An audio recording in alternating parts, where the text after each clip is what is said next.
Good morning बच्चों।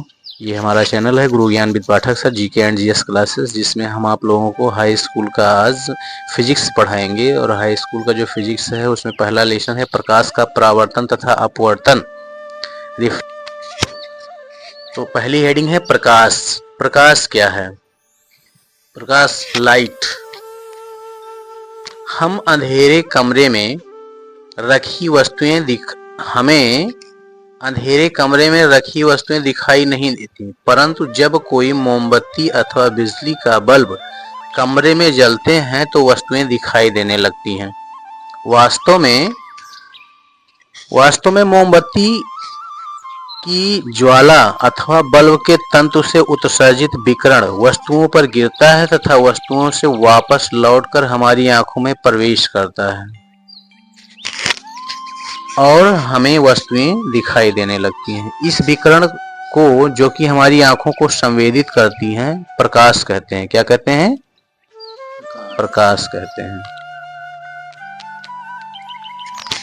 यह बात महत्वपूर्ण है। यद्यपि प्रकाश हमें वस्तुओं को दिखाता है, परंतु प्रकाश स्वयं नहीं दिखाई देता। प्रकाश क्या होता है? अदृश्य होता है। प्रकाश क्या होता है? अदृश्य होता है, जो कि दिखाई नहीं देता। बल्कि प्रकाश जो वस्तुओं पर पड़ता है तो वस्तुएं हमें दिखाई देती हैं, लेकिन प्रकाश हमें दिखाई नहीं देता। वास्तव में प्रकाश एक प्रकार की विकिरण ऊर्जा है। क्या है? ऊर्जा है, शक्ति है, पावर है, ऊष्मा है। वो क्या है? प्रकाश है, जो विद्युत चुंबकीय तरंगों के रूप में चलता है। विद्युत चुंबकीय तरंगों के रूप में चलता है।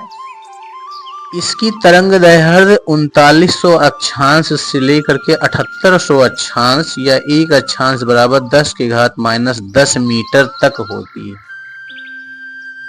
तरंग दैर्घ्य का जो अक्षांश होता है कितना होता है? इसका तरंग दैर्घ्य 3900 अक्षांश से 78 अक्षांश या 1 अक्षांश बराबर 10⁻⁻10 मीटर तक होता है। निर्वात में प्रकाश की जो चाल है, क्वेश्चन बार बार ये पूछे जाते हैं कि प्रकाश की चाल कितना होता है। ये क्वेश्चन बार बार पूछे जाते हैं बोर्ड परीक्षा में, इस बार भी पूछे जाने की संभावना है। तो निर्वात मतलब चलती हुई जो प्रकाश की गति है। तो निर्वात में प्रकाश की जो चाल है 3×10⁸ मीटर प्रति सेकंड है। मतलब कि जो प्रकाश की चाल है वह 1 सेकंड में 3×10⁸ मीटर 1 सेकंड में इतनी दूरी चली जाती है। तो वो क्या कहलाती है? प्रकाश की दूरी कहलाती है, प्रकाश की चाल कहलाती है। क्या कहलाती है? चाल। मतलब 1 सेकंड में चली गई दूरी जो है वह क्या है? प्रकाश की दूरी है। और जितनी दूर वह चला गया 1 सेकंड में, वो प्रकाश की चाल है। अगला है पदार्थिक माध्यमों में इससे कुछ कम होती हैं। अगर पदार्थ के रूप में चल रही हैं, किसके रूप में? पदार्थ के रूप में चल रही हैं या पदार्थ के ऊपर चल रही हैं, तो इसकी थोड़ी गति कम हो जाती है। और बाकी जब वह वायु में चलती है तो उसकी ऐसी ही होती है, खाली स्थान पर, निर्वात, सीधी रेखा में। समझ में आया?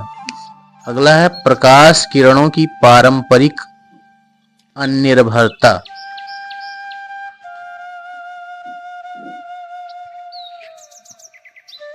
हम यह जानते हैं कि जब प्रकाश की किरणें किसी वस्तु पर गिरती हैं, क्या है? हम यह जानते हैं कि जब प्रकाश की किरणें किसी वस्तु पर गिरती हैं तो वह क्या है? वस्तु प्रकाशित हो जाती है। क्या हो जाती है? प्रकाशित हो जाती है। प्रकाशित मतलब क्या? प्रकाशित मतलब उसमें वो वस्तुएं दिखाई देने लगती हैं। इस प्रकार किरणें वस्तु पर एक विशेष प्रभाव डालती हैं। क्या करती हैं? विशेष प्रभाव डालती हैं। जो किरणें होती हैं वस्तु पर क्या डालती हैं? विशेष प्रभाव डालती हैं। वह वस्तु भी अपने ऊपर गिरने वाली कुछ किरणों को हमारी आंख की ओर भेज देती है तथा इसी से हमें वह दिखाई देती है। क्या होता है? जो प्रकाश होता है क्या करता है? प्रकाश वह वस्तु भी अपने ऊपर गिरने वाली कुछ किरणें, जो वस्तु के ऊपर जो प्रकाश गिरती हैं, किरणें गिरती हैं, वह हमारी आंखों की ओर चली जाती हैं या उस वस्तु के द्वारा भेज दी जाती हैं तथा इसी से हमें वह दिखाई देती है। जैसे ये बुक है, वो लाइट जल रही है, लाइट का प्रकाश इस बुक पे पड़ता है, तो ये बुक पे जो प्रकाश पड़ा है वह प्रकाश हमारी आंखों पे आ जाता है। उसकी जो प्रकाश की किरणें हैं वो हमारी आंखों पे आ जाती हैं, जिससे हमें यह बुक दिखाई दे रही है। क्या हो रहा है? दिखाई दे रही है। इस प्रकार वस्तु भी प्रकाश किरणों को प्रभावित करती है। जो वस्तुएं हैं वो क्या करती हैं? प्रकाश की किरणों को प्रभावित करती हैं। अब प्रश्न यह आता है कि क्या प्रकाश की किरणें परस्पर भी एक दूसरे को प्रभावित करती हैं?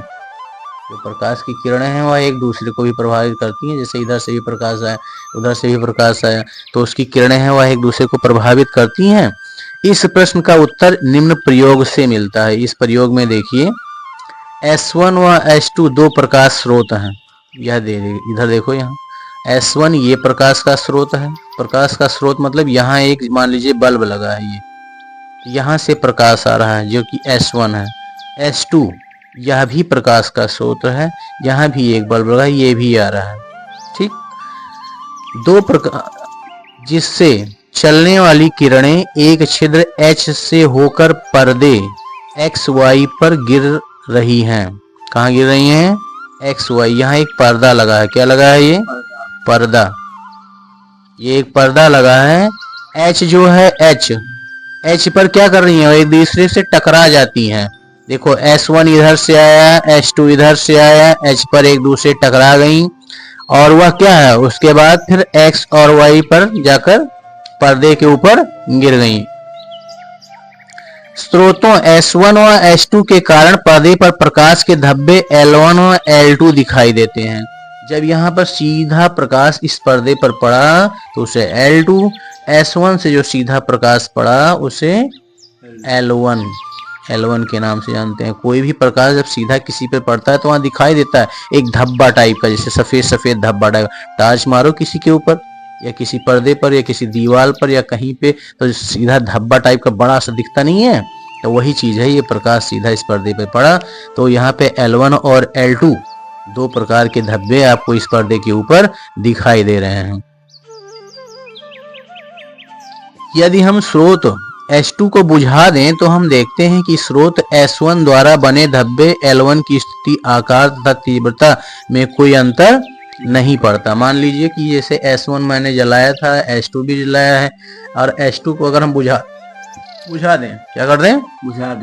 बुझा दें तो क्या होगा? उस पर कोई प्रभाव पड़ेगा L1 पर? कोई भी प्रभाव नहीं पड़ेगा, क्योंकि जो उसका प्रकाश है वह उतना ही रहेगा और जो इसका प्रकाश है वह उतना ही रहेगा। उस पर कोई भी प्रभाव नहीं पड़ेगा।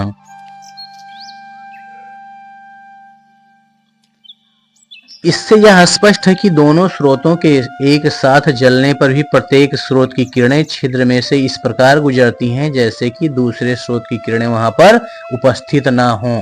दो टॉर्च अगर आपस में जलाओ तो पता चलता है? नहीं चलता है। एक ही प्रकाश पता चलेगा, और जब एक को बुझा दो दूसरे वाले को जलाओ तो पता चलता है कि इसका भी प्रकाश चल रहा है। यह है। लेकिन क्या होता है अगर एक ही जगह पे, जैसे दोनों स्रोतों के साथ जलने पर भी प्रत्येक स्रोत की किरणें छिद्र में से इस प्रकार गुजरती हैं जैसे एक दूसरे की किरणें वहां पर उपस्थित ही ना हो, और वो आपस में एक दूसरे से टकरा करके उस पर्दे के ऊपर आर पार जाती है ना, तो ऐसे टकरा के जा रही है जैसे इसमें कोई उनको प्रभाव नहीं पड़ता कि दूसरा जल रहा है कि नहीं जल रहा है, दूसरे से उन्हें कोई प्रभाव नहीं पड़ता है। इस प्रकार प्रकाश किरणें एक दूसरे को प्रभावित नहीं करती, अर्थात परस्पर आत्मनिर्भर होती हैं। वह एक दूसरे पे क्या होती हैं? कोई भी प्रभाव नहीं डालती, वो अपने आप पर ही निर्भर रहती हैं। क्या रहती हैं? अपने आप पर भी। S1 अपने आप पे, S2 अपने आप पर निर्भर है, वह एक दूसरे पर निर्भर नहीं है। ठीक है, वह एक दूसरे से क्या है? प्रभर, कोई भी उसमें कोई दिक्कत नहीं है, वह एक दूसरे पर कोई भी परेशानी नहीं डाल सकती है, वह सीधा अपना अपना प्रकाश लेकर ही आगे बढ़ रही है। तो ये क्या है? प्रकाश की किरणों की पारस्परिक आत्मनिर्भरता है। क्या है? अनिर्भरता। क्या है? प्रकाश किरणों की पारस्परिक अनिर्भरता। समझ में आया? अब चलिए आगे देखिए। प्रकाश का परावर्तन क्या है? प्रकाश का परावर्तन। देखिए प्रकाश का परावर्तन, देखिए ये क्वेश्चन आते हैं, ये इंपॉर्टेंट क्वेश्चन है, इसमें यहां लिख लो इंपॉर्टेंट क्वेश्चन, ये आएंगे। जब प्रकाश किसी पालिशदार व चिकने तल पर गिरता है तो उसका अधिकांश भाग वापस लौट जाता है। देखिए नहीं देखिए, जैसे ये है, देखो ये इसमें पॉलीथीन लगी है, ये पालिशदार है, ये मेज है ना, मेज दिख रहा है, ये मेज कैसा है? इस पे पॉलीथीन लगी हुई है, तो ये चिकना है ना, पालिशदार है। इस पे जो प्रकाश पड़ रहा है, यहाँ पे लाइट दिख रही है नहीं दिख रही है? देखो लाइट दिख रही है नहीं दिख रही है? चमकीला दिख रहा है, कुछ चमक रहा है, और फिर वापस कहाँ जा रहा है बताओ? ये यहाँ से चमक के वापस फिर उधर जा रहा है। देखो उधर पॉलीथीन पर, देखो वहां भी लाइट प्रकाश जो पड़ रही है वो चमक रहा है, फिर वापस जा रहा है। तो क्या है ये बताओ? प्रकाश का परावर्तन। तो ये प्रकाश का परावर्तन है। समझ में आया? प्रकाश के चिकने तल से टकराकर लौटने की इस प्रक्रिया प्रकाश का परावर्तन कहते हैं। कोई भी अगर चिकना है, जैसे कोई मतलब मान लीजिए ये फर्श है, फर्श पे जो प्रकाश पड़ रहा है वो वापस दीवार पे टकरा रहा है, दीवार पे दिख रहा है कि दीवार ज्यादा लाइट कर रही है, तो इससे क्या हो रहा है? ये प्रकाश का परावर्तन है। समझ में आया? कोई भी अगर चिकना पदार्थ है उस पर अगर हम प्रकाश का प्रभाव डालते हैं तो वो वापस हो जाती है, प्रकाश की किरणें जो है वो क्या हो जाती है? रिफ्लेक्शन कर लेती हैं। क्या करती हैं? रिफ्लेक्शन करती हैं, मतलब वापस हो जाती हैं। तो अगर ऐसी क्रिया हो रही है तो वो क्या कहलाएगी? प्रकाश का परावर्तन कहलाएगा। समझ में आया? अगला है प्रकाश के परावर्तन से संबंधित परिभाषाएं। देखिए चित्र 2 में प्रकाश, देखिए चित्र 2 में प्रकाश एक किरण AB एक समतल दर्पण। चित्र 2 कहाँ है? ये देखो, इसको देखो जरा ध्यान से। AB एक समतल दर्पण है। कहाँ है AB? देख के बताओ जरा हमको। A और B ये है, A और B एक समतल दर्पण M1 M2 पर गिरती है, या M1 और M2 मान लीजिए एक फर्श है। क्या है?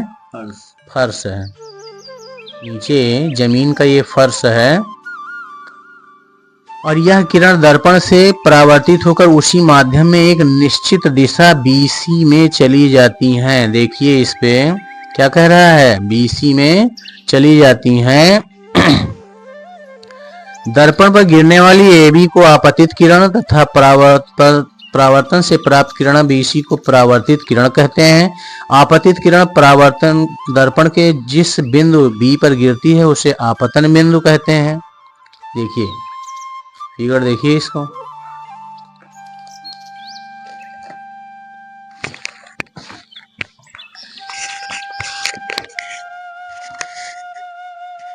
देखिए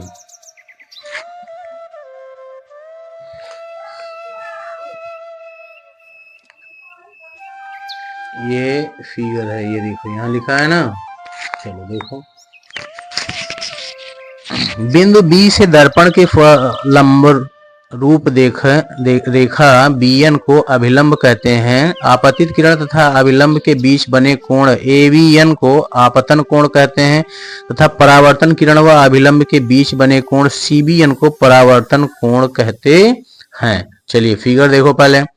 फिगर कहता है M1 और M2 क्या है? एक क्या है? मान लीजिए एक पालिशदार फर्श है। क्या है? पालिशदार फर्श, या दर्पण कह सकते हैं। क्या कह सकते हैं? दर्पण। दर्पण माने क्या होता है? शीशा, दर्पण कह सकते हैं इसको। अब इसमें एक यहाँ से किरण आ रही है। कहाँ से आ रही है? ए मान लीजिए यहाँ पे सूर्य का किरण है। क्या है? सूर्य का किरण है, यहाँ पे ये सूर्य बना है। क्या बना है? सूर्य का किरण है। यहाँ से किरणें निकल रही हैं सूर्य की, ए से निकलकर सीधा बी पे आती हैं। अगर वो यहाँ से किरणें सीधा इस दर्पण से अगर टकरा रही हैं तो उसे हम आपतित किरण कहते हैं। क्या कहते हैं? आपतित किरण। ए से बी पर, बी क्या है? दर्पण है। बी क्या है? दर्पण है। अगर इस पे टकरा रही हैं तो क्या है? आपतित किरण है। ठीक। अब यहां से रिफ्लेक्ट हो रहा है। क्या हो रहा है? रिफ्लेक्ट। रिफ्लेक्ट माने क्या? यहां से किरणें टकराने के बाद वापस दूसरी दिशा में जा रही हैं, BC पर जा रही हैं। कहां जा रही हैं? B से लेकर के C पर जा रही हैं। कहां जा रही हैं? BC पर जा रही हैं। तो अगर रिफ्लेक्शन क्रिया हो रही है तो उसे हम परावर्तित किरण कहते हैं। क्या कहते हैं? परावर्तित किरण। मतलब कि जो किरण आती है और दर्पण से टकरा करके वापस जाती है, जो आती है वो आपतित किरण, और जो दर्पण से टकरा करके वापस जाती है, दूसरी दिशा में चली जाती है, वह परावर्तित किरण कहलाती है। क्या कहलाती है? परावर्तित किरण कहलाती है। बीच में एक अभिलंब होता है। क्या होता है? बीच में एक अभिलंब होता है, जिसे हम किस नाम से जानते हैं? उसे हम बीएन के नाम से जानते हैं। क्या जानते हैं? बीएन के नाम से जानते हैं। अब देखिए, बीएन मतलब कि अभिलंब और आपतित किरण के बीच में बना हुआ कोण आपतन कोण कहलाता है। क्या कहलाता है? आपतन कोण। मतलब किसके बीच में? आपतित किरण और अभिलंब के बीच में बना हुआ कोण। ये देखो कोण बना है ना, ये कोण कौन सा कोण है? आपतन कोण है। समझ में आया? अब परावर्तित किरण और अभिलंब के बीच में बना हुआ कोण, परावर्तित और अभिलंब के बीच में बना हुआ कोण परावर्तन कोण कहलाता है। कौन सा कोण कहलाता है? परावर्तन कोण कहलाता है। समझ में आया? ये है, ये आपका क्या हो गया बताओ? ये परावर्तन, प्रकाश का परावर्तन। क्या है? प्रकाश का परावर्तन। समझ में आया? अब चलिए आगे पढ़िए। अगला हेडिंग देखिए, प्रकाश के परावर्तन के नियम। क्या है? प्रकाश के परावर्तन के नियम। क्या लिखा है? Laws of reflection. परावर्तन के दो नियम हैं। पहला कौन सा नियम है? आपतित किरण आपतन बिंदु पर अभिलंब तथा परावर्तित किरण तीनों एक ही तल में होते हैं। कौन कौन से? देखो पहले फिगर में देख लो। इसमें कह रहा है आपतित किरण आपतन बिंदु और अभिलंब जो परावर्तित किरणें तीनों एक ही तल पर होती हैं। दिख रहा है? नहीं दिख रहा? ये फिगर है, देखो ये फिगर है। फिगर में देखो क्या कह रहा है? आपतित किरण आपतन बिंदु और अभिलंब, ये है अभिलंब, ये है आपतन बिंदु। क्या है ये? ये है आपतन बिंदु। यहाँ ये आपतन बिंदु, आपतित किरण यहाँ पे और अभिलंब ये यहाँ पे, परावर्तित यहाँ पे। तो ये सब क्या है? परिवर्तित तीनों। कौन कौन से? आपतित किरण आपतन बिंदु पर अभिलंब तथा परावर्तित किरण तीनों एक ही तल पर आते हैं, एक ही जगह पर। यहाँ पे है ना, ये देखो परावर्तित किरण भी है, आपतित किरण भी है, अभिलंब भी है, तीनों एक ही बिंदु पर हैं। तो इसे हम आपतन बिंदु के नाम से जानते हैं। कौन से बिंदु के नाम पर जानते हैं?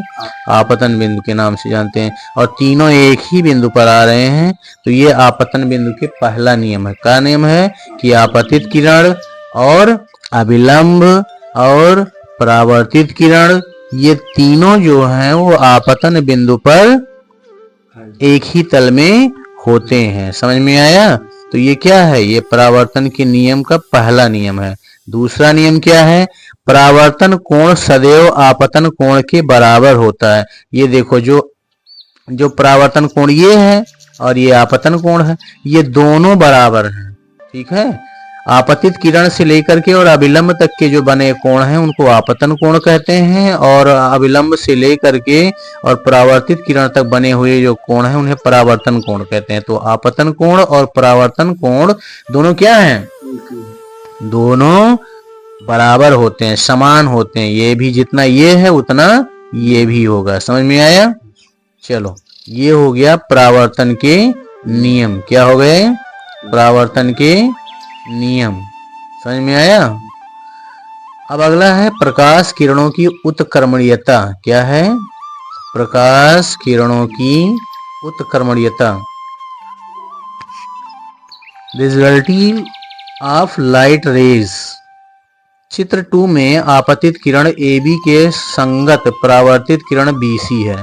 इसके विपरीत यदि आपतित किरण CB हो तो उसके संगत परावर्तित किरण AB होगी, क्योंकि आपतन कोण तथा परावर्तन कोण बराबर होते हैं। इस प्रकार आपतित तथा परावर्तित किरण सदैव उत्क्रमणीय होता है। इसमें क्या कह रहा है कि जो आपतित किरण आपने फिगर में देखा है कि जो आपतित किरण है वह AB है। क्या है? AB है। और जो परावर्तित किरण है वह BC है। इसके विपरीत अगर विपरीत कर दिया जाए, मतलब उल्टा कर दिया जाए, जहां पे परावर्तित किरण है वहां पे आपतित किरण कर दिया जाए, और जहां पे आपतित किरण है वहां पे परावर्तित किरण कर दिया जाए, तो क्या होगा? तो क्या हो जाएगा? तो आपतित किरण जो है वह क्या हो जाएगा? वह सीबी हो जाएगा। क्या हो जाएगा? सीबी हो जाएगा। जहां पे परावर्तित किरण है वो आपतित किरण हो जाएगा, और जो आपतित किरण है वह परावर्तित, मतलब कि बीए जो है वो क्या हो जाएगा? आपतित किरण हो जाएगा। क्योंकि आपतन कोण तथा परावर्तन कोण दोनों क्या होते हैं? बराबर होते हैं। आपतन कोण और परावर्तन कोण क्या होते हैं? बराबर होते हैं। तो इस प्रकार आपतित तथा परावर्तित किरणें सदैव उत्क्रमणीय होती हैं। समझ में आया? तो उसे हम प्रकाश की किरणों की उत्क्रमणीयता कहते हैं। अगली हेडिंग क्या है? प्रतिबिंब। प्रतिबिंब माने इमेज, प्रतिबिंब माने छाया, इमेज। देखिए, जब हम दर्पण के सामने किसी वस्तु को रखते हैं तो दर्पण में उस वस्तु की आकृति बन जाती है। किस वस्तु की आकृति बन जाती है? कोई भी वस्तु अगर हम दर्पण के सामने रखते हैं तो उस दर्पण में वो आकृति बन जाती है। जैसे सुबह सुबह जब हम कंघी करने जाते हैं दर्पण के सामने, तो क्या दिखाई देता है हमें? बताओ। आकृति। किसकी आकृति? ओहो, खुद की आकृति दिखाई देती है। हम सामने खड़े होंगे तो किसकी आकृति दिखाई देगी? शीशे के सामने अगर हम खड़े हैं तो किसकी आकृति दिखाई देगी? शीशे के सामने अगर मैं खड़ा हूं तो मेरी आकृति दिखाई देगी कि प्रकाश की आकृति दिखाई देगी? तब तो जो सामने खड़ा होगा उसी की तो आकृति दिखाई देगी। तो इसीलिए अगर हम कोई वस्तु रखते हैं अगर किसी के सामने, तो वस्तु की आकृति, खुद खड़े होते हैं तो खुद की आकृति, कोई भी सामने अगर है तो उसकी आकृति। कहने का तात्पर्य यह है कि अगर दर्पण के सामने कोई भी वस्तु अगर हम रखते हैं तो वह उसकी आकृति दिखाती है, और अगर उसकी आकृति दिखा रही है तो उसे हम क्या कहते हैं? प्रतिबिंब कहते हैं। क्या कहते हैं? प्रतिबिंब। अगर इस आकृति को वस्तु का प्रतिबिंब कहते हैं। अगर मैं खुद दिख रहा हूं तो मेरी प्रतिबिंब दिखाई देगी। जैसे जो दर्पण है, अगर मैं खुद खड़ा हूं दर्पण के सामने तो मेरी ही तो प्रतिबिंब दिखाई देगी कि तुम्हारी? तो स्वयं वस्तु की प्रतिबिंब ही कह सकते हैं, मतलब जो स्वयं सामने खड़ा हो उसी की प्रतिबिंब दिखाई देगी। प्रतिबिंब की परिभाषा निम्न प्रकार से की जाती है। जो प्रतिबिंब की परिभाषा है वह निम्न प्रकार से है। यदि प्रकाश की किरणें वस्तु के किसी बिंदु से चलकर परावर्तन के पश्चात किसी दूसरे बिंदु पर जाकर मिलती हैं अथवा किसी दूसरे बिंदु से आती हुई प्रतीत होती हैं, तो इस दूसरे बिंदु के पहले बिंदु को प्रतिबिंब कहते हैं। क्या कहते हैं?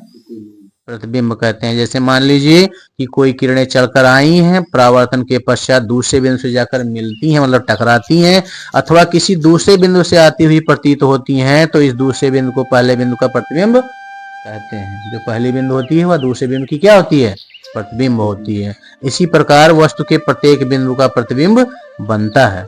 जो कोई भी अगर वस्तु है तो सबकी प्रतिबिंब बनती है कि नहीं बनती है? जैसे तुम बैठे हो, पीछे घूम के देखो, तुम्हारी छाया दिख रही है प्रतिबिंब। तो कैसे दिख रही है? क्योंकि सूर्य का प्रकाश सीधा तुम्हारे ऊपर पड़ रहा है, विटामिन डी तुमको मिल रहा है। आज तुम्हारी देखो सूर्य का किरण तुम्हारे ऊपर पड़ रहा है कि नहीं पड़ रहा है? कौन सा किरण आ रहा है? ओहो, अगर किरण जो आ रही है तो वो कौन सी किरण है भाई? आपतित किरण है। आपतित किरण आकर तुम्हारे ऊपर टकरा रही है और उसके बाद फिर तुम्हारे ऊपर से टकरा करके सीधा दीवार पे जा रही है, तो तुम क्या हो? ओहो, तुम आपतन बिंदु हो। क्या हो? आपतन बिंदु हो। और जो तुम्हारे से फिर टकरा कर दीवार पर जा रही है वह परावर्तित किरण है। कौन सी किरण है? परावर्तित किरण है। और जो तुम्हारी छाया दीवार के किनारे पे पड़ रही है वह प्रतिबिंब है। क्या है? प्रतिबिंब है। समझ में आया? तो कुल वस्तु की प्रतिबिंब इन्हीं बिंदु प्रतिबिंबों से मिलकर बना होता है। प्रतिबिंब दो प्रकार के होते हैं, एक तो वास्तविक तथा दूसरा आभासी। आभासी माने क्या होता है? उल्टा। एक तो वास्तविक मतलब सीधा बनेगा और दूसरा आभासी उल्टा भी बनेगा। समझ में आया?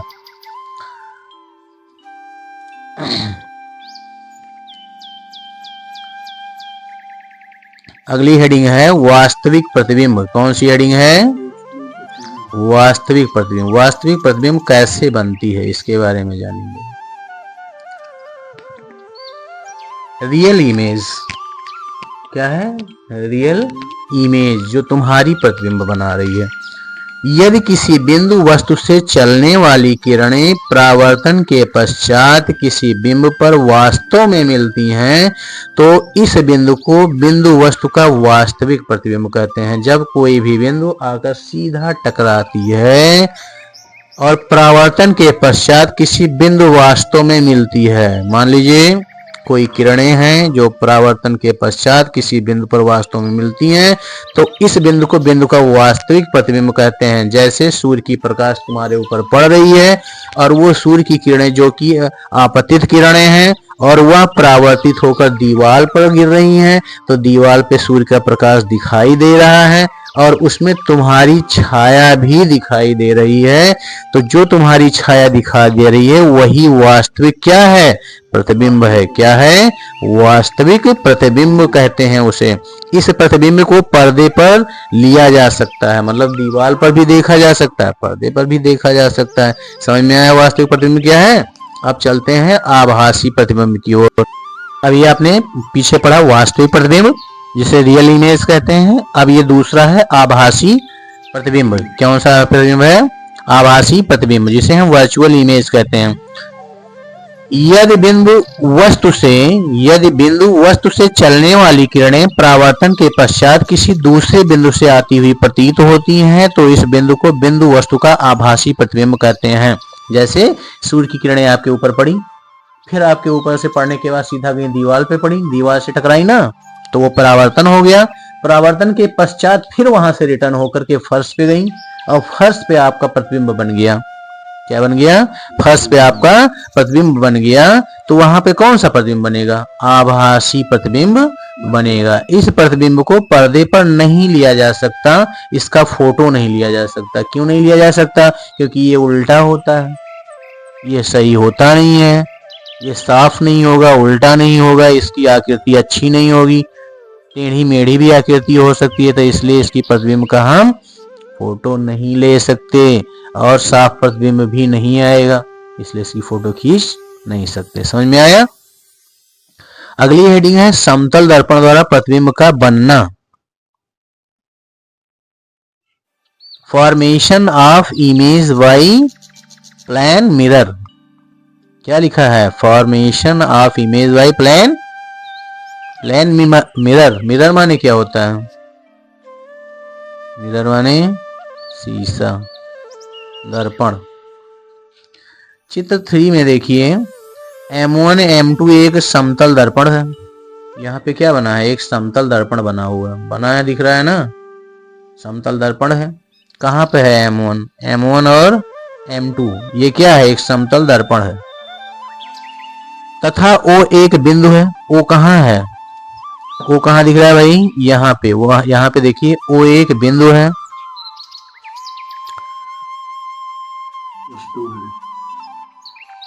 एक बिंदु वस्तु है। क्या है? यहाँ पर एक मान लीजिए कोई वस्तु है। क्या है? वस्तु। मान लीजिए यहाँ पे क्या है? एक वस्तु है। दर्पण द्वारा बने O के प्रतिबिंब की स्थिति ज्ञात करने के लिए अब दर्पण यहाँ पे है, यहाँ पे प्रकाश सीधा इस वस्तु पे गया है ना।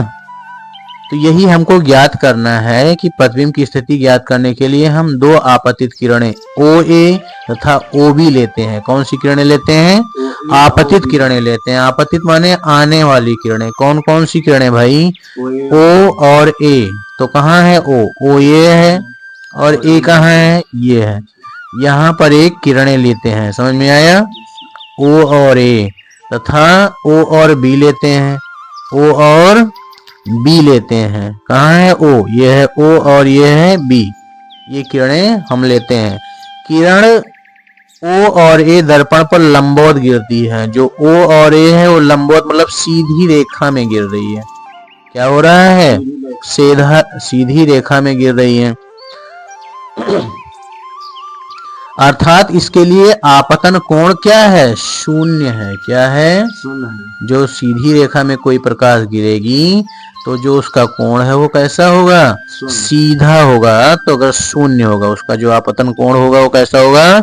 शून्य। अतः परावर्तन कोण भी शून्य होगा। अगर आपतन कोण शून्य है तो परावर्तन कोण भी शून्य होगा। अतः यह किरण परावर्तन के पश्चात उसी मार्ग में वापस लौट जाती है। किसके पश्चात?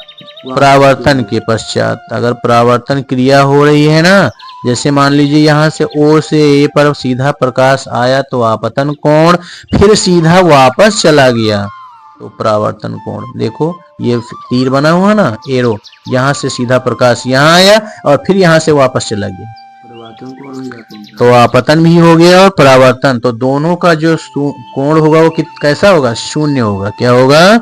शून्य होगा। अतः यह किरण परावर्तन के पश्चात उसी मार्ग पर वापस लौट जाती है, अर्थात AC परावर्तित किरण है। AC क्या है? कहाँ है AC? A और C, ये सीधी A और C, यहाँ से लेकर के यहाँ तक की जो किरणें हैं वो कौन सी किरणें हैं? परावर्तित किरणें हैं। कौन सी किरणें हैं? परावर्तित किरणें, क्योंकि ये वापस भी गई ना। यहाँ से सीधा O और A पर आई किरणें, सीधा किस पे गिरी? O और A से लेकर के सीधा आकर के दर्पण पर गिरी। किस पे गिरी? दर्पण पे गिरी। और दर्पण क्या हुआ? समतल दर्पण ने उसको रिफ्लेक्ट कर दिया, मतलब उसको परावर्तित कर दिया। तो परावर्तन A और C हो गया। क्या हो गया? A और C हो गया। दूसरी आपतित किरण OB, कहाँ है OB? O और B, ये O और B, ये भी क्या है? आपतित किरण है, आने वाली किरणें हैं। O से B पर आई तो यह आपतित किरण है। OB दर्पण के बिंदु B पर गिरती है। बिंदु B पर अभिलंब BN खींचा गया। यहाँ पे B पर जब प्रकाश गिरी तो यहाँ पे एक अभिलंब खींचा गया, जिसे हम B और N के नाम से जानते हैं, BN। अब B पर आपतन कोण क्या है? अब B पर आपतन कोण, अब B पर आपतन कोण देखिएगा क्या लिखा है? यह है नीचे नीचे। अब B पर आपतन कोण के बराबर परावर्तन कोण बनते हैं। जो आपतन कोण है वही परावर्तन भी कोण बन रहा है। आपतन आना, परावर्तन जाना। BD खींच लेते हैं। क्या खींच लेते हैं? ये है B और यहाँ गया है तो है D, BD खींच लेते हैं। दोनों परावर्तित किरणें AC तथा BD पीछे बढ़ाई जाने पर बिंदु L पर मिलती हैं। क्या है? क्या कह रहा है? AC, कहाँ है AC? ये है A और ये है C, AC और BD, B और D दोनों किरणें हैं ना। तो इसके पीछे जो बनाई गई किरणें हैं वो कौन सी किरणें हैं? L, ये है L। इसका जस्ट रिफ्लेक्शन नीचे की तरफ बना दिया गया है। ये इधर है ना, देखो L, A का भी और B का भी। समझ में आया? अतः ये बिंदु I से मिलती हैं। यहाँ I है, प्रतीत होती है। इस प्रकार I बिंदु O का आभासी प्रतिबिंब है। क्या है? I बिंदु जो है किसका प्रतिबिंब है? आभासी प्रतिबिंब है। ये आभासी उल्टा बना ना, ये आभासी प्रतिबिंब है। चित्र में आपतन कोण OBN बराबर परावर्तन कोण NB। OBN कहाँ है? OBN, ये कोण जो बन गया, ये कौन सा कोण बना है? परावर्तन कोण है। कौन सा कोण है? तो परावर्तन कोण NBD है। NBD, यहाँ से NBD ये बन गया। और परंतु OBN बराबर कोण AOB तथा कोण NBD बराबर कोण AIB। चूंकि AOB बराबर क्या होता है? कोण AIB होता है। ये एक संगत कोण है। अब त्रिभुजों में AOB तथा AIB में कोण AOB बराबर कोण AIB, जस्ट आभासी उल्टा प्रतिबिंब जो बना है। कोण OAB बराबर IAB, मतलब जो कोण OA और B है वही कोण क्या है? IAB भी है। IA और B, समझ में आया?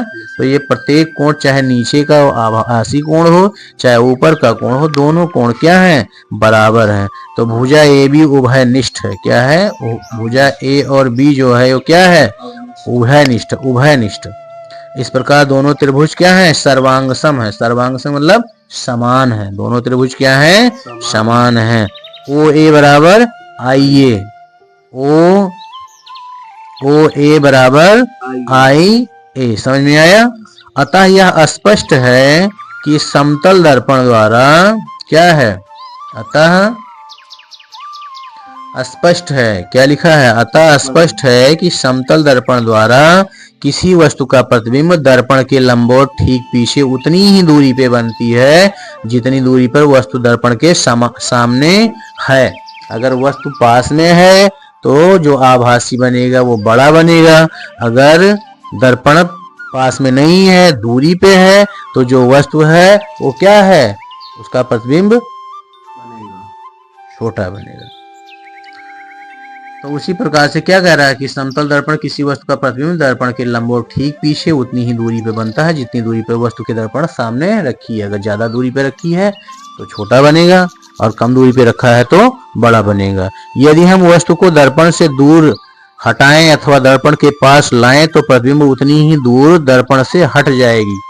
और अगर मान लीजिए हम दर्पण को आगे पीछे करते हैं, अगर आगे दूर ले जाते हैं तो उतनी ही दूरी पे वो हटती हुई चली जाएगी। अतः दर्पण पास आ जाएगा। तो यदि हम किसी बेग से दर्पण की ओर अथवा दर्पण से दूर दौड़ें तो हमें अपना स्वयं का प्रतिबिंब दुगने बेग से अपनी ओर आता हुआ अपने से दूर जाता हुआ प्रतीत होगा। समझ में आया?